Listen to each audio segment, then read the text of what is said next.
Hello. कैसे हैं आप सब। मैं उम्मीद करती हूँ कि आप सभी बहुत अच्छे होंगे।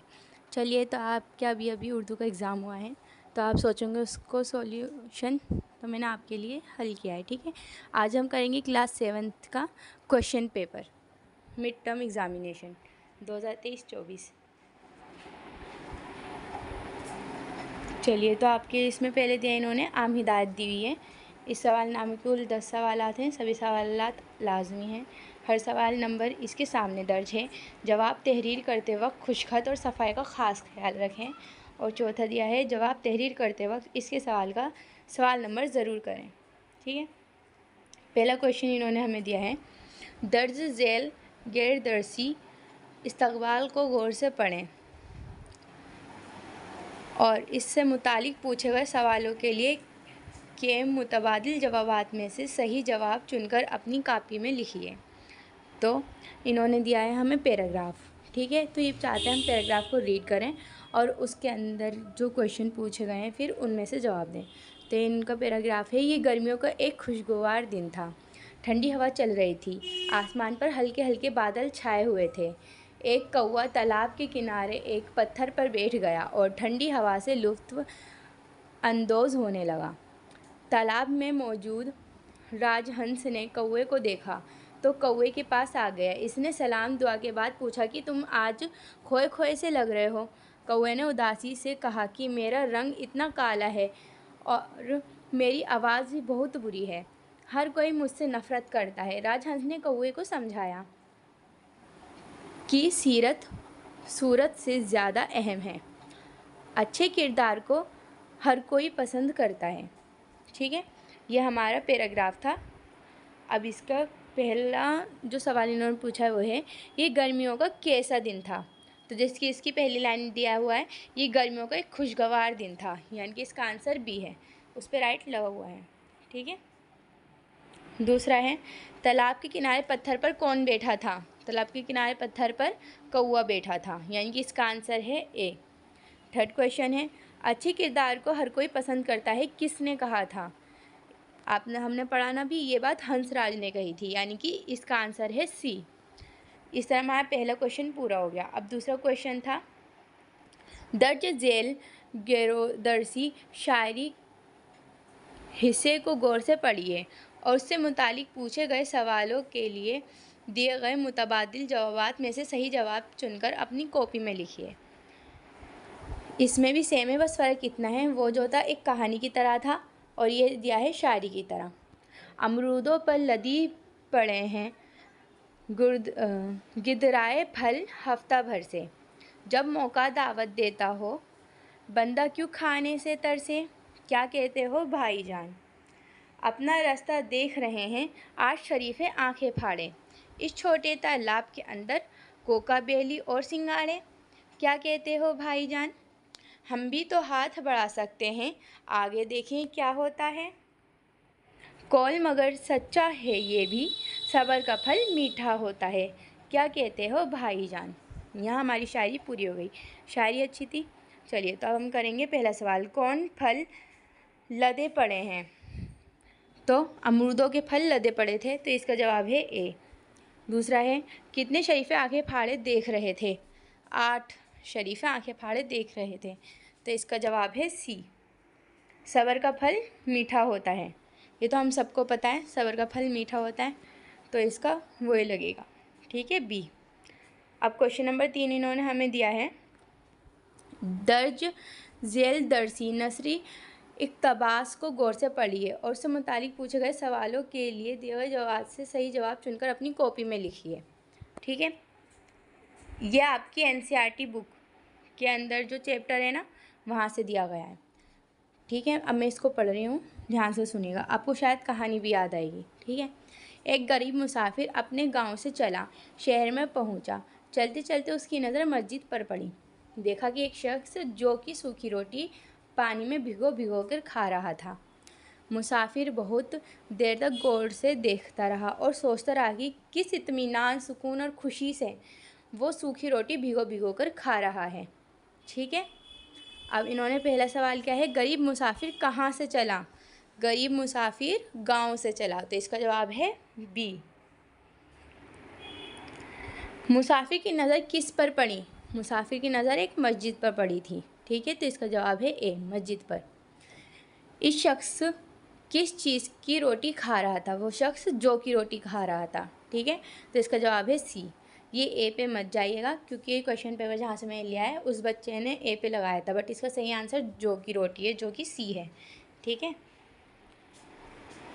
अब फिर से हमारे लिए एक शायरी है, इसको भी गौर से पढ़ना है और इसके जो जवाब हैं वो सब हमें अपनी आंसर बुक में लिखने हैं। ठीक है, तो ये तो आपको याद भी आ रही, चीनी हो या पानी हो, याद आया कुछ? ये आपकी एनसीईआरटी बुक में से हम सब बराबर हैं वाले की है। ठीक है, हर इंसान बराबर है का। तो हम पढ़ते हैं, चीनी हो या पानी हो, रूसी हो ईरानी हो, बाशिंदा हो लंका का या वो हिंदुस्तानी हो, सबका मान बराबर है, हर इंसान बराबर है। दर्ज बाला शायरी हिस्सा किस नज़्म से लिया गया है? ये आपकी किताब से लिया गया है, हर इंसान बराबर है। ठीक है, तो इसका जवाब है ए। चीन में रहने वाले लोगों को क्या बोलते हैं? तो आपको ये तो नॉर्मली आजकल सबको पता होता है, चीन में रहने वाला हर इंसान चीनी है, इसलिए उसे चीनी बोलते हैं। तो इसका जवाब है सी, चीनी।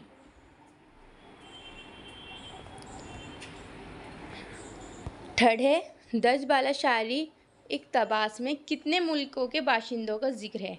तो इसमें 6 मुल्कों के बाशिंदों का जिक्र है। ठीक है, आप चाहें तो गिन लीजिएगा। चलिए गिन लेते हैं हम आपके साथ। चीनी, जापानी, रूसी, ईरानी, लंका, हिंदुस्तानी। तो यहाँ 6 हो गए। ठीक है, यानी कि 6 मुल्कों के बाशिंदों का जिक्र हुआ है। 5वां सवाल है आपके क्वेश्चन पेपर का, नीचे दिए हुए इनवनात में से किसी एक अनवा पर 100 अल्फाज पर मुश्तमल मज़मून लिखिए। मज़मून का मतलब होता है आपको निबंध लिखना है। ठीक है, तो इन्होंने दिया यौम आज़ादी, ठीक है, यानी 15 अगस्त, यौम उस्ताज़दा यानी कि आपका टीचर्स डे, और लास्ट दिया है मेरे वालिदैन यानी कि माय पेरेंट्स। तो इनमें से किसी एक पर आपको 100 अल्फाजों का मज़मून लिखना है, निबंध लिखना है। ठीक है, इसको कर लीजिएगा आप।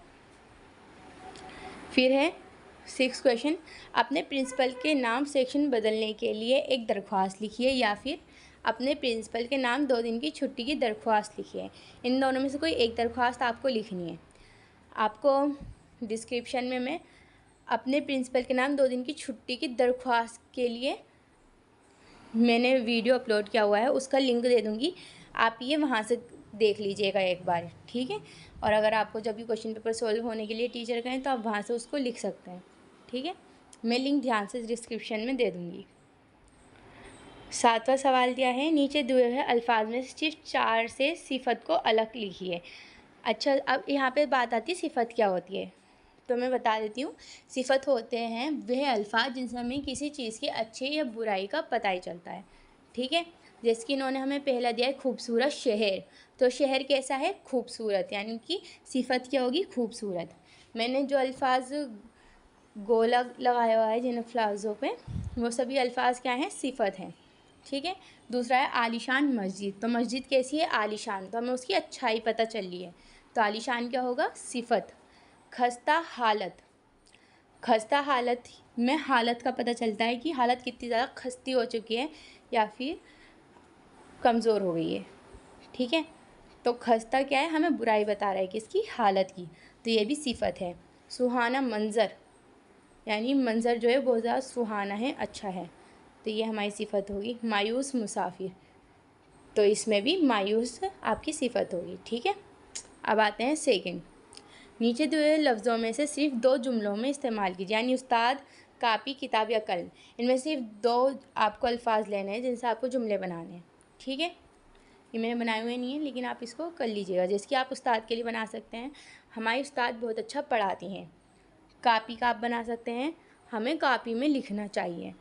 किताब के लिए आप लिख सकते हैं, मेरी किताब बहुत अच्छी है। कलम, यह कलम बहुत सुंदर है। ठीक है, इस तरीके से जुमले आपको बनाने होते हैं। जुमले में आप कुछ भी बना सकते हैं, बस उनका कुछ सेंस बनना चाहिए। ठीक है, अब आपका क्वेश्चन सवाल नंबर 7 का तीसरा है, दर्ज झेल में सिर्फ 4 अल्फाज के मुतज़ाद बताइए। मुतज़ाद का मतलब होता है विलोम शब्द, उल्टे अल्फाज बताना, जैसे दिन का रात, ज़मीन का आसमान, बदसूरत का खूबसूरत, बड़ा छोटा, लड़का लड़की। मैंने सबके उनके नीचे लिखे हुए हैं, आप यहाँ से इनके मुतज़ाद अल्फाज देख लीजिए, ठीक है। वो फ़ेल जिससे मौजूदा ज़माने में काम जारी रहने का इल्म होता है, इसे फ़ाल या फ़ेल हाल कहते हैं, ठीक है। ये आपने फ़ेल पढ़ा होगा, ये उसके अंदर हाल, इसमें 3 किस्में होती हैं, फ़ाल हाल, फ़ाल मुस्तक़बिल, फ़ाल माज़ी। तो यानी जो मौजूदा समय में काम चल रहा है, मौजूदा ज़माना है, उसको हम बोलते हैं फ़ाल हाल, ठीक है। आपका सवाल नंबर 8, नीचे दिए सवालात में से सिर्फ 3 सवाल के जवाब अपनी कापी में लिखिए। तो पहला सवाल है, चिड़िया ने अपने बच्चों को किस तरह समझाया। मैंने हर एक चैप्टर पे वीडियो बनाई हुई है, आप ढूंढेंगे तो आपको मिल जाएंगी, आपको सब सवाल के जवाब वहाँ मिलेंगे। तो इस सवाल का जवाब मैं आपको वैसे ही बता देती हूँ। चिड़िया ने अपने बच्चों को किस तरह समझाया। चिड़िया ने अपने बच्चों को समझाया कि कोई किसी का काम नहीं करता है, सबको अपना काम खुद करना पड़ता है, इसलिए कल कोई नहीं आएगा खेत काटने, ठीक है। ये इसका जवाब था। अब दूसरा है, गरीब मुसाफिर ने शहर में जाकर क्या देखा। गरीब मुसाफिर ने शहर में जाकर देखा कि एक आदमी मस्जिद के बाहर जौ की रोटी पानी में भिगो भिगो कर खा रहा है, ठीक है। तीसरा है, आम तौर पर सड़कें सियाह क्यों दिखाई देती हैं। ये आपके कोलतार वाले चैप्टर में से है। आम तौर पर सड़कें सियाह इसलिए दिखाई देती हैं क्योंकि वो कोलतार से बनी होती हैं, ठीक है। ये अब आपके हिरण ने बकरे से क्या कहा, बत्तख घर बनाने के लिए क्यों तैयार हुई। ये 3 आपके हो गए, तो आपको इन 2 की ज़रूरत नहीं है, ठीक है। अब नीचे दिए सवालात में से सिर्फ 3 जवाब अपनी कॉपी पर लिखिए। इनमें से भी कोई 3 करने हैं। परिंदे कहाँ बसेरा करते हैं। ज़िंदगी की बाहर किस चीज़ से है। नज़म हर इंसान बराबर है में किन पेशों का जिक्र आया है। बसंत किस मौसम के बाद आता है। ये आपके 4 क्वेश्चन हैं। इन 4 में से आपको 3 को सॉल्व करना है, ठीक है। अब आता है आपका क्वेश्चन पेपर का आखिरी क्वेश्चन, सवाल नंबर 10। दी हुई मिसाल के मुताबिक लफ्ज़ों को बदल कर लिखिए। तो इन्होंने मिसाल में हमें दिया है इंसान और उससे बनाया है इंसानों। तो ऐसे ही आपका मालिक, मालिक से बनेगा मालिकों, फ़ौजी से बनेगा फ़ौजियों, अफसर अफसरों, फूल फूलों, ठीक है। आपका क्वेश्चन पेपर ये पूरा हो गया है। बाकी आपको लिंक मैं डिस्क्रिप्शन में दे दूँगी, आप वहाँ से बाकी चीज़ें कर सकते हैं, ठीक है। अब मिलते हैं नेक्स्ट वीडियो में किसी नए टॉपिक के साथ। जब तक के लिए अल्लाह हाफिज़।